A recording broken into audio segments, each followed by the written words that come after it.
though living in the world, are ye subject to ordinances.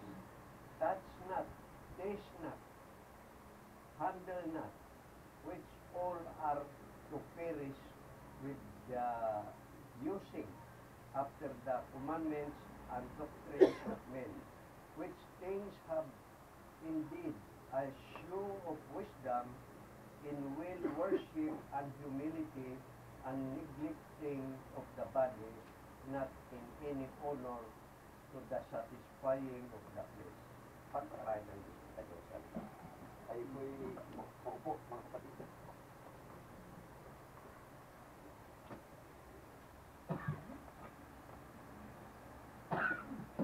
Kung tayo magpatuloy ay ito sa binasa natin, ito po yung napakagandang warning sa promise sa simbahan po ng Panginoon.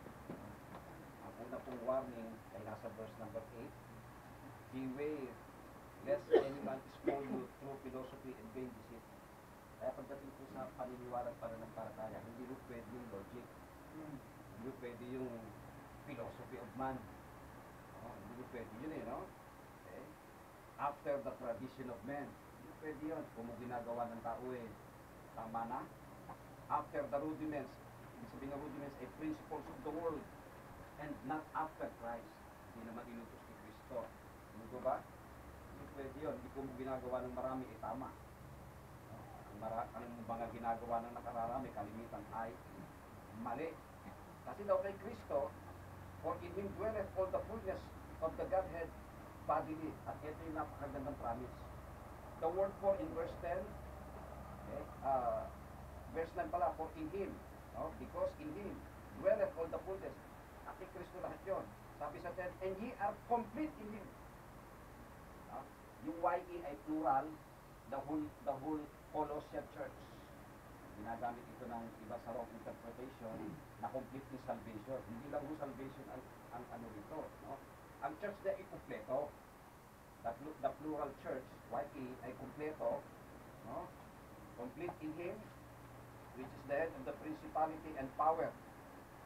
Hanggang sa authority, nasa verse number 12, buried in Him in baptism. Kasama yung sa completion of church, yung buried with Him in baptism, wherein also you are risen with Him. Ito pa, ang kakumpletohan, yung through the faith of the operation of God. Ang kaibahan mo ng faith ng totoong simbahan ng Panginoon at mga totoong lingkod ng Diyos ay una, ang faith ay galing sa Diyos. Sabi sa 2 Peter 1:1, to them that have obtained. Ay, yung faith po ay hindi built-in. In-obtain or to them that have received, ni-receive po natin sa Diyos yan. At ang tawag sa faith na yan sa Titus 1:1 ay the faith of God's elect. Sabi ni Peter, to them that have obtained like, kaya dapat ang faith ay like precious faith ng mga apostles. At yung faith na yon, according sa verse number 12, through the faith of the operation of God. Ino-operate ng Diyos yung faith na yun. Kasi kanya na yun. Who hath raised Him from the dead. So, yan po ang napakagandang promise ng Diyos sa simbahan. Ang simbahan ay kumpleto. Ang simbahan din po ay dapat mag-ingat sa mga principles of the world at hindi galing kay Kristo. Sa lang naman ang authority natin dyan, salita ng Diyos, salita ng ating Panginoon, Hesus Kristo. Ang totoong simbahan, ang head ay si Kristo lang. Wala na. Wala tayong pakikinggan kung sino mang tao, kahit pastor, kahit sino man. Pakikinggan lang natin ay may-ari yung head niya, ang ating Panginoon, Hesus Kristo. Ngayon, hapon mga kapatid ay pag-uusapan natin ang may kinalaman sa kasalanan. Kasi po, ang kasalanan ay hindi natin alam ang lalim. Kaya nga po, may nabalita tayong nangyari sa isa nating kapatid na pastor at sa simbahan niya sa Bilabuna kay Pastor Atienza. Malungkot, ito ba? Napatay ang kanyang misis at masalimuot ang istorya sa pamilya ng pastor ay magkaganyan. Pag yan po'y hinukay natin, isa po ang ugat niya. Kasalanan. minsan hindi tayo seryoso pagdating po sa kasalanan, i-define muna natin ang kasalanan sa Biblia. 1 John chapter 3, verse number 4. Ito po ang definition ng sin according to Apostle John. 1 John chapter 3, verse number 4. 3:4. Whosoever committed sin transgresseth also the law. For sin, the word for is because sin is the transgression of the law. Kaya tayo nagkakasala, may nilalabag tayong utos. Utos ng Diyos. We transgress the law of God, that's why we sin. Kung hindi mo nilabag ang utos ng Diyos, ay walang kasalanan. At kung walang law, ay walang kasalanan. Wala ka naman lalabag.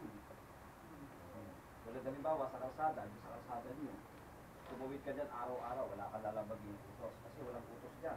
Pero lagyan niya ng barangay ng no trespassing, pag tumawid ka dyan, may kasalanan ka. Diba? No trespassing nakalagay, nilabag mo eh. Sabi natin, sin is the transgression of the law. Kaya nga naglagay ang Diyos ng law upang maging malinaw sa tao na siya ay makasalanan. Ano ikakatwiran ng tao sa Diyos? Ang nilalabag niya ang utos ng Diyos. Kaya nga walang taong hindi nagkakasala kasi lahat tayo nakalabag at lumalabag sa utos ng Diyos. Ang pinagmula ng kasalanan ay malinaw po sa Romans chapter 7. Pinag-aaralan natin sa doctrine of total depravity. Minsan kasi ang sinisisi natin lagi si Satanas. Totoo naman yun, siya ay nakikialam talaga minsan dyan, pero hindi sa lagi siya. Kahit hindi nyo ba alam, kahit wala si Satanas, magkakasala tayo. Talagang medyo kawawa minsan si Satanas. Siya na nasisisi, kahit hindi siya may kasalanan. Pero pasensya siya pa sinuno yun. Siya ugat yan. Okay? Romans chapter 7 verse 15. For that which I do, I allow not. For what I would, that do I not. But what I hate, that do I. Ano daw yung ayaw natin, yun ang nagagawa natin. At ano man yung gusto natin, hindi natin magawa. Bakit kaya? 16. If then I do that which I would not, I consent unto the law that it is good. Kasi andun yung law, nalalabag natin yung law. Walang problema sa law, the law is good. Okay? 17. But then it is no more I that do it. Sino yung gumagawa ng labag sa law? But the sin that dwelleth in me. Oh. Yung kasalanang nakatira sa atin, yun ang gumagawa niyan. Kaya kahit po wala si Satanas, okay, gagawa ka ng kasalanan. Si Satanas lang, pinalalala ang kasalanan, tinitrigger niya. Hindi nyo naalala sa pag-aaral natin ng millennium? Di ba si Satanas ihuhulog sa bottomless pit? Wala naman si Satanas dito sa millennium Eh, ba't may magkakasala pa rin ang mga tao sa millennium? Di ba? Dahil andun pa rin yung sa mortal body natin, no, andun pa rin yung kasalanan. Kaya lang, suppress ang kasalanan sa millennium kasi wala si Satanas. Oh. At ang nagrurul pa yung ating Panginoon sa Kristo. Kita mo, di ba, after 1,000 years, aawit uli si Satanas. Marami siyang madadaya. Di ba? Kasi yung mga nasuppress na kasalanan, eto na yung leader natin. O, ititrigger uli ni Satanas. Kaya nga, talamak na naman ang kasalanan. Kahit wala ho si Satanas, nagkakasala tayo. No? Huwag natin isisi lahat kay Satanas. Diba? Kahit wala po yun. Kasi yung kasalanan nakatira po sa atin, according sa verse number 17, 18, for I know that in me, ayun na, sa atin, that is in my flesh, dwelleth no good thing. Kita nyo? Kung wala ang biyaya ng Diyos sa ating katawang makasalanan niya, wala man nakatirang matino dyan Kaya hindi ho galing dito ang faith. No?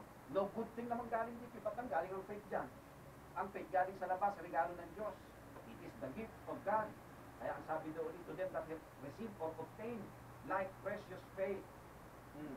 No good sa ating flesh na ito. Dwelleth no good things.